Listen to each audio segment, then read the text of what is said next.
آپ individual پائرٹی، personal پائرٹی، بہت اعلیٰ کردار، بہت اعلیٰ تقوی، بہت زاہد، بہت عابد، سب کچھ ہے، لیکن اس نظام کا حصہ ہے جو نظام باطل ہے۔ آپ کس کی گواہی دے رہے ہیں؟ وَمَن لَّمْ يَحْكُم بِمَا أَنزَلَ اللَّهُ فَأُولَٰئِكَ هُمُ الْكَافِرُونَ، جو فیصلے نہیں کرتے اس چیز کے مطابق جو اللہ نے نازل کی ہے، وہی تو کافر ہیں۔ تم نے کافر کسے سمجھا ہے؟ وَمَن لَّمْ يَحْكُم بِمَا أَنزَلَ اللَّهُ فَأُولَٰئِكَ هُمُ الظَّالِمُونَ، جو اللہ کی اتاری ہوئی شریعت کے مطابق فیصلے نہیں کرتے وہی تو مشرک ہے۔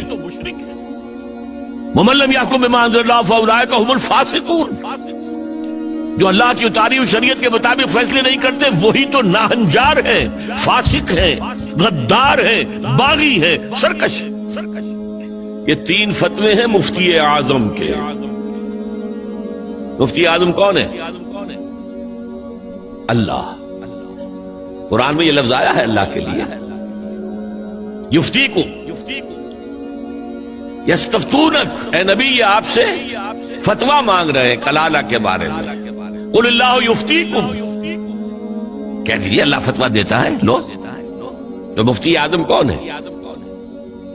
یہ سارے دنیا کے مفتی مل کر بھی اگر مفتی بن جائیں ایک، تو کیا اللہ کے برابر ہوں گے؟ اور اللہ کا فتویٰ یہ ہے جو اللہ کی اتاری ہوئی شریعت کے مطابق فیصلے نہیں کرتے وہی تو کافر ہے، وہی تو ظالم ہے، وہی تو مشرک ہے، وہی تو فاسق ہے، وہی تو سرکش ہے۔ اور یہ تین فتوے ایک رکوع میں آئے ہیں، سورہ مائدہ کا رکوع نمبر 7۔ تو یہ شہادت جو ہے، یہ شہادت گہے الفت میں قدم رکھنا ہے۔ لوگ آسان سمجھتے ہیں مسلمان ہونا۔ ٹھیک ہے، کہہ دیا اشہد ان لا الہ الا اللہ واشہد ان محمد رسول اللہ، اب تمہیں معلوم نہیں ہے شہادت گاہ میں آ گئے ہو۔